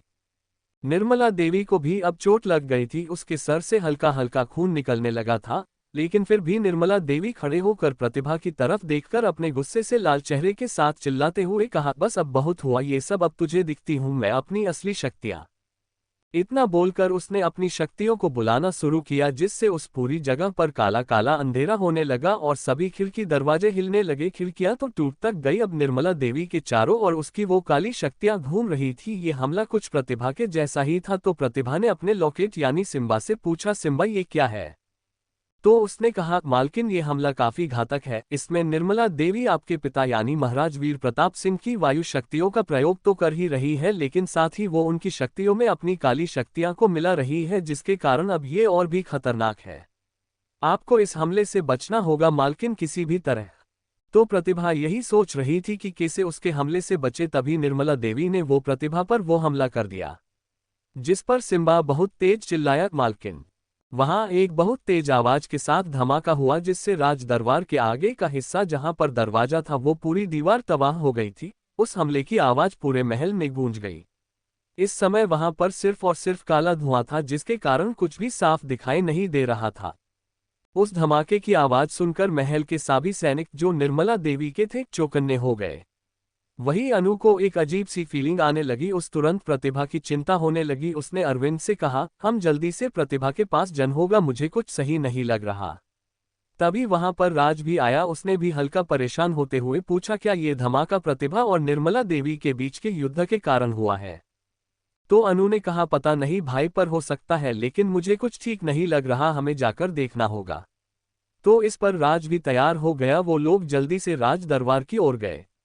वहां पहुंचकर जब उन लोगों ने राज दरबार की मुख्य दीवार को ऐसे एक हमले के कारण टूटा हुआ देखा तो उनकी अब प्रतिभा की और चिंता होने लगी। लेकिन उस काले धुएं के कारण वो लोग अंदर नहीं जा पा रहे थे और न ही उन लोगों को अंदर कुछ साफ दिखा। तभी उनकी नजर राज सिंहासन के पास खड़ी निर्मला देवी पर पड़ी, जो वहां खड़ी मुस्कुरा रही थी और उन प्रतिभा कहीं नहीं दिख रही थी। प्रतिभा को कुछ होने के ख्याल से ही अनु की आंखों में आंसू आ गए। उसने जोर से चिल्लाकर कहा, नहीं, तुझे कुछ नहीं हो सकता। इससे आगे अनु कुछ नहीं बोल पाए और अपने घुटनों के बल जमीन पर बैठ गई। उसकी ऐसी हालत देख राज ने उसके पास आकर उसके कंधे पर हाथ रखकर कहा, अनु, हमारी प्रतिभा को कुछ नहीं हुआ होगा। ये राज ने बोल जरूर दिया था, लेकिन असल में तो उस खुद अंदर से अपनी बहन को खोने का डर लग रहा था। सिर्फ प्रतिभा को कुछ होने के ख्याल से ही उसकी रूह कांप गई थी। उन लोगों की ऐसी हालत देखकर निर्मला देवी जोर जोर से हंसने लगी और कहा, मुझे मारने चली थी, अब देखा खुद का क्या हुआ। हाँ हाँ हाँ हाँ। तभी अरविंद ने कहा, वो देखो वो चमक कैसी। तो अरविंद की बात सुनकर राज और अनु दोनों ने अपनी नजरें उठाकर देखा तो उस काले धुएं में से एक तेज चमकदार चीज बहुत ही तेजी से निकल कर आए और सीधा जाकर निर्मला देवी के एक पैर पर लगी, जिससे निर्मला देवी की चीख निकल गई और वो वहीं नीचे अपना पैर पकड़ के बैठ गई। ये देख अनु ने अपनी आंखों के आंसू साफ किए और खड़े होकर उस धुएं की तरफ देखकर मुस्कुराते हुए कहा, प्रतिभा। तभी वो धुआं हटने लगा। धुआं हटने पर सबने देख कि वहां प्रतिभा खड़ी थी और उसने अपनी तलवार को अपने सामने कर रखा था और वो तलवार नीली रोशनी के साथ चमक रही थी। फिर प्रतिभा ने अपनी तलवार को हटाया और उनकी तरफ देखा, फिर निर्मला देवी की तरफ। असल में जब निर्मला देवी ने हमला किया था तब प्रतिभा को कुछ समझ नहीं आ रहा था, लेकिन तभी निरा अंगूठी ने उससे कहा कि मौकिन, आपकी दोनों तलवारें बहुत शक्तिशाली है, ये हमला उनके लिए कुछ नहीं है, वो इसकी शक्तियों को आसानी से झेल लेंगी। तो निरा की बात सुनकर प्रतिभा ने तुरंत अपने हाथ में पकड़ी तलवार को अपने आगे कर दिया, जिसने निर्मला देवी के हमले को अपने तक ही रोक दिया और प्रतिभा को कुछ नहीं होने दिया और साथ ही उस हमले की शक्ति को सोख लिया। लेकिन निर्मला देवी के हमले की शक्ति जब जल तत्व की तलवार से टकराई तो वहां पर एक धमाका हो गया। कोष्टक। अब प्रतिभा को भी गुस्सा आने लगा था। वो अपनी तलवार लेकर निर्मला देवी की तरफ आगे बढ़ने लगी। प्रतिभा को ऐसे अपनी तरफ आते देख उसे लगा कि वो प्रतिभा से ऐसे नहीं जीत पाएगी, तो उसने अपने हाथ में पहने कंगन में से एक मोती निकलकर वहां जमीन पर फेंक दिया, जिससे वहां पर चारों ओर सफेद सफेद धुआं हो गया, जिसे कारण प्रतिभा, अनु, राज और अरविंद किसी को भी कुछ दिखाई नहीं दे रहा था। तो ये देखकर राज ने तुरंत अपने दिमाग का इस्तेमाल करते हुए अपनी वायु शक्ति से उस पूरे धुएं को वहां से वहां की खिड़कियों से निकाल दिया। धुआं हटने के बाद उन्होंने देखा तो निर्मला देवी वहां पर नहीं थी। ये देखकर प्रतिभा ने कहा, नहीं, तुम ऐसे बचा कर नहीं भाग सकती, बिल्कुल नहीं, अब तुम पाताल में भी क्यों न जाओ, मैं तुम्हें छोड़ूंगी नहीं। अनु से जब और नहीं रहा गया तो वो भागकर प्रतिभा के पास गई और उस कसके गले लगा लिया और लगभग रोते हुए कहा, तू ठीक तो है ना, तुझे कुछ हुआ तो नहीं ना? तुझे पता भी है मैं कितना डर गई थी, मुझे एक पल को लगा कि तू। वो ये बोलते बोलते रुक गई और उसकी आंखों से आंसू बहने लगे।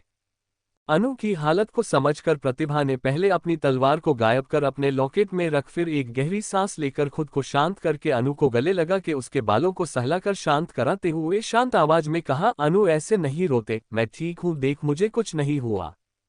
प्रतिभा ये अच्छे से जानती थी कि अनु ने अपनों को खोया है, इसलिए वो उसे भी खोने से बहुत डरती है और अगर उसे कुछ भी हुआ तो वो भी शायद नहीं जी पाएगी। उसे एक से पता था कि अनु उससे कितना प्यार करती है, उसकी कितनी परवाह करती है। कोष्टक। अनु ने उससे अलग होकर कहा, सच्ची तुझे कुछ नहीं हुआ ना? तो प्रतिभा ने मुस्कुरा के बोल, हाँ मेरी माँ, मुझे कुछ नहीं हुआ। तभी राज ने भी उनके पास आकर कहा, अनु बच्चा शांत हो जा, देखो प्रतिभा को कुछ नहीं हुआ है। राज भी अभी तक इतना समझ चुका था कि इन दोनों की एक दूसरे में जान बसती है, अगर एक को भी इतना सा कुछ हो तो दूसरे को बिल्कुल भी बर्दाश्त नहीं है। कोष्टक। अब जाके अनु शांत हुई। अनु के शांत होने के बाद प्रतिभा ने कहा, अभी हमें सबसे पहले निर्मला देवी की ढूंढना होगा, वो किसी भी हालत में बचनी नहीं चाहिए। तभी अरविंद ने कहा, राजकुमारी जी ये देखिए, तो उसकी बात सुन सबका ध्यान उसकी तरफ गया तो अरविंद ने एक जगह जमीन पर इशारा करते हुए कहा, देखिए ये खून के निशान। तो अनु ने कहा, ये जरूर निर्मला देवी के ही होंगे। प्रतिभा ने जो खंजर उसके पैर पर मारा था ये उसी चोट से निकल रहे खून के निशान होंगे। राज ने कहा, ये निशान तो बाहर महल की तरफ जा रहे हैं, इसका मतलब निर्मला देवी अभी महल में ही होगी। तो प्रतिभा ने तुरंत कहा, इससे पहले कि निर्मला देवी यहां से बाहर जा पाए हमें उसे पकड़ना होगा। इतना बोलकर वो बाहर की तरफ चली गई तो अनु, राज और अरविंद भी उसके पीछे चले गए। महल के मुख्य हिस्से में निर्मला देवी अपने घायल पैर के साथ आगे द्वार की तरफ जा ही रही थी कि वो दरवाजे तक पहुंचती अनु ने अपनी शक्तियों का प्रयोग कर दरवाजे के सामने अपनी पृथ्वी तत्व से एक दीवार बना दी। ये देख निर्मला देवी ने पीछे मुड़कर देखा तो प्रतिभा और अनु वहां खड़े थे। तो निर्मला देवी ने चिल्लाकर अपने सैनिकों को आदेश दिया, सैनिकों इन दोनों को पकड़ लो, ये दोनों तुम्हारी महारानी को नुकसान पहुंचना चाहती है। अपनी रानी का आदेश सुन वो अभी सैनिक निर्मला देवी को घेर के खड़े हो गए उसकी सुरक्षा के लिए और बाकी प्रतिभा और अनु की तरफ हमला करने को तैयार थे। लेकिन तभी अरविंद ने आगे आकर अपने शाही सैनिकों को आदेश दिया जो उन्हीं सैनिकों में छुपे हुए थे। वो पलटकर प्रतिभा और अनु की रक्षा के लिए आ गए और उल्टा उन सैनिकों पर हमला करने लगे। ये देख निर्मला देवी के सैनिकों को समझ नहीं आया, लेकिन जब तक उन्हें समझ आया कि उनके ही लोगों में वो लोग मिले हुए तो वो उन पर हमला करने लगे। तभी वहां पर स्नेहा आ गई। उसने जब प्रतिभा को देख और अपनी मां को घायल देख तो उसने अपनी कमर में लगा खंजर निकला और पीछे से जाकर प्रतिभा पर वार करना चाह, लेकिन वो प्रतिभा को लगता उससे पहले अनु ने तुरंत उसका हाथ रोक लिया और उस पीछे धक्का दे दिया, जिसके कारण वो पीछे जमीन पर बहुत तेज जा गिरी। वो उठ भी नहीं पा रही थी क्योंकि अनु ने उसके हाथों को पृथ्वी से बांध दिया था। तभी अनु ने उसके पास जाकर कहा, देखा तुम्हारे पेट में अभी एक नन्ही सी जान है और मैं तुम्हें मारने के लिए उसे नहीं मार सकती, लेकिन इसका मतलब ये नहीं कि मैं तुम्हें प्रतिभा को नुकसान पहुंचाने दूं। वहां पे अब शाही सैनिकों और निर्मला देवी के सैनिकों के बीच युद्ध छिड़ गया था। प्रतिभा अब निर्मला देवी को मारने के लिए उसके पास जाने लगी तो उसको रोकने के लिए जो भी उसके रास्ते में सैनिक आ रहा था प्रतिभा बिना उस पर रहम खाए उस मौत के घाट उतार रही थी। तभी वहां पे भानु प्रताप भी आया। उसने जब ये सब देखा तो वो भी अपनी तलवार लेकर जंग में उतर गया। तो उस देखकर राज उसके पास जाने लगा तो अनु ने राज का हाथ पकड़ के उस रोककर कहा, भैया मुझे इससे अपना एक पुराना हिसाब चुकता करना है, इसे तो मैं खुद अपने हाथों से मारूंगी। अनु को इतने गुस्से में देख राज उस भानु से लड़ने देता है। अनु जब भानु के सामने गई तो उसे देखकर भानु ने कहा, तू वापस आ गई। तो ये सुन अनु ने कहा, हाँ और इस बार तेरी मौत बनकर आई हूं। अनु की इस बात पर भानु हंसने लगा और हंसते हुए ही बोला, क्या कहा मौत, वो भी मेरी? पिछली बार तो तू बच गई थी लेकिन इस बार तू खुद अपनी मौत के पास आई है, तो इस बार तू नहीं बचने वाली। तो अनु ने उसे अपनी आग उगलती आंखों से देखते हुए गुस्से में कहा, वो तो अभी पता चल ही जाएगा कि कौन किसके मारेगा। इतना बोलकर अनु ने अपना धनुष और तीर निकाला और सीधा भानु पर निशाना लगा दिया। अनु ने ये सब बहुत जल्दी किया था जिसके कारण भानु कुछ सोच नहीं पाया, लेकिन वो अपने आप को बचाने के लिए थोड़ा ही है पाया कि वो तीर आकर भानु के कंधे के पास से निकल गया। भले ही वो बच गया लेकिन उसके कंधे पर चोट लग चुकी थी और अब उसमें से हल्का हल्का खून भी निकलने लगा था। ये देखकर भानु को बहुत तेज गुस्सा आ गया। उसने चिल्लाकर कहा, ए लड़की, अब तो मैं तुझे बिल्कुल नहीं छोड़ने वाला। इतना बोल उसने अपनी तलवार निकाली और अनु पर हमला कर दिया, लेकिन हमारी अनु भी काम नहीं थी। अब अनु पहले की तरह नहीं रह गई थी। उसने भी प्रतिभा के साथ उतनी ही ट्रेनिंग की थी जितनी प्रतिभा ने करी थी। भानु अपनी तलवार लेकर अनु के पास पहुंचता उससे पहले ही अनु ने अपने पृथ्वी तत्व के प्रयोग से अपने नीचे की जमीन को ऊपर उठा दिया और खुद भी उसके साथ ऊपर हो गई। तो भानु उस तक नहीं जा पाया, लेकिन अनु ने जरूर ऊपर पहुंचकर भानु पे तीरों की वर्षा कर दी। भले ही भानु कितना भी बैकल क्यों ना हो, पर वो भी का शक्तिशाली नहीं था, इसलिए उसने भी उन तीरों का सामना किया।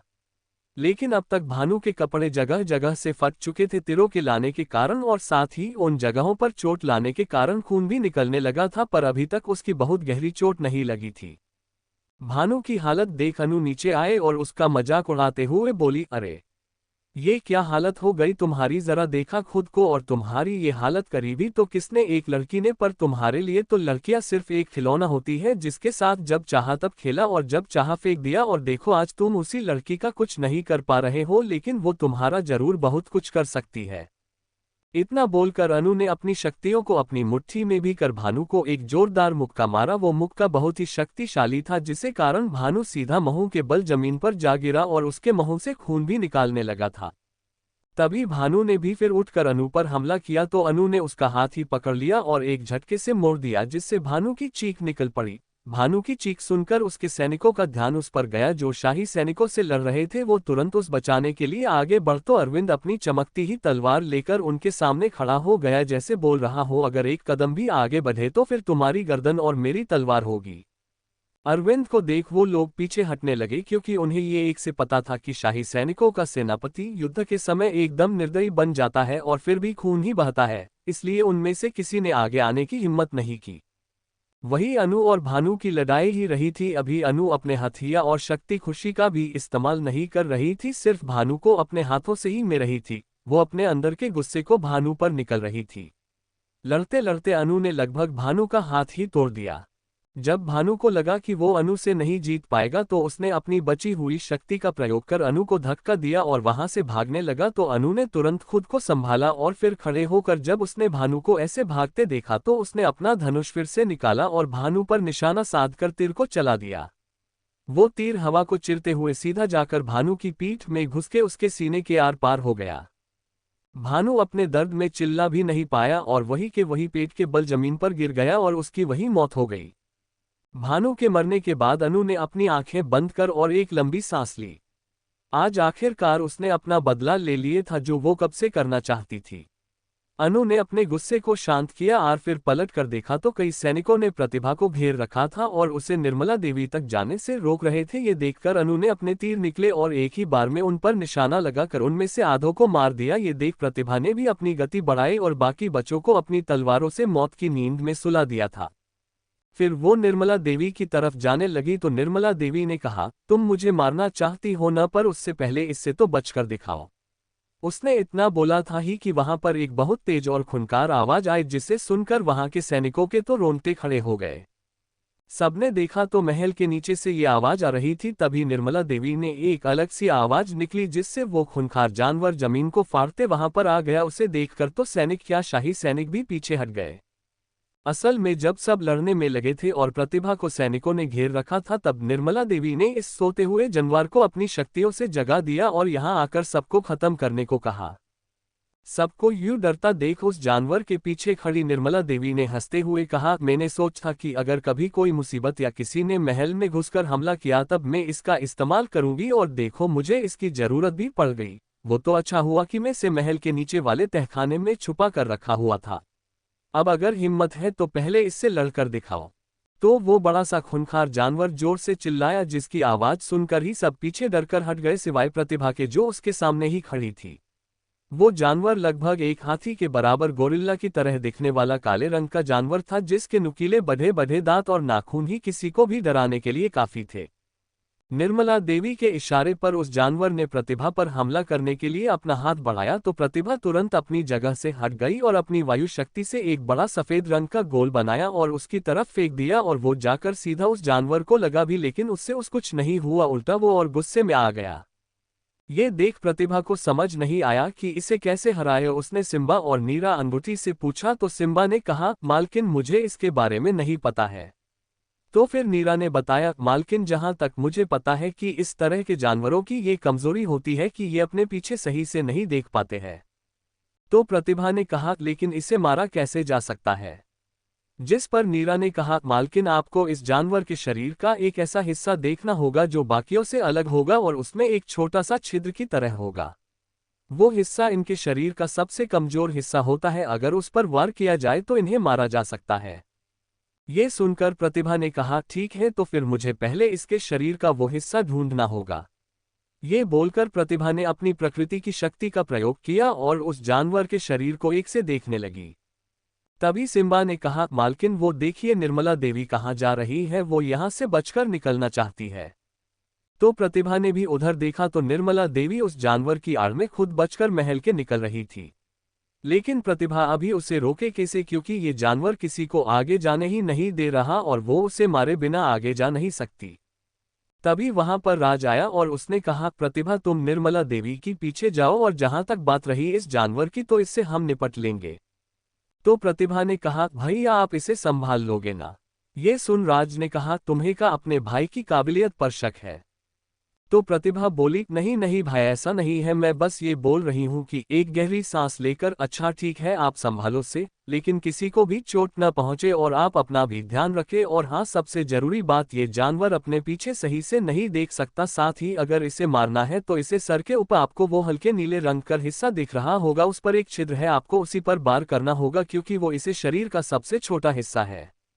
ये सुनकर राज ने अपना सर हाँ में हिलाया और उससे कहा, ठीक है अब तुम जाओ और निर्मला देवी को देखो। तो प्रतिभा भी हाँ में सर हिलाकर चली गई। वो जानवर प्रतिभा की तरफ नहीं देख पाया क्योंकि प्रतिभा ने अपनी लॉकेट की शक्ति से अपने आप को गायब कर लिया। To be continued.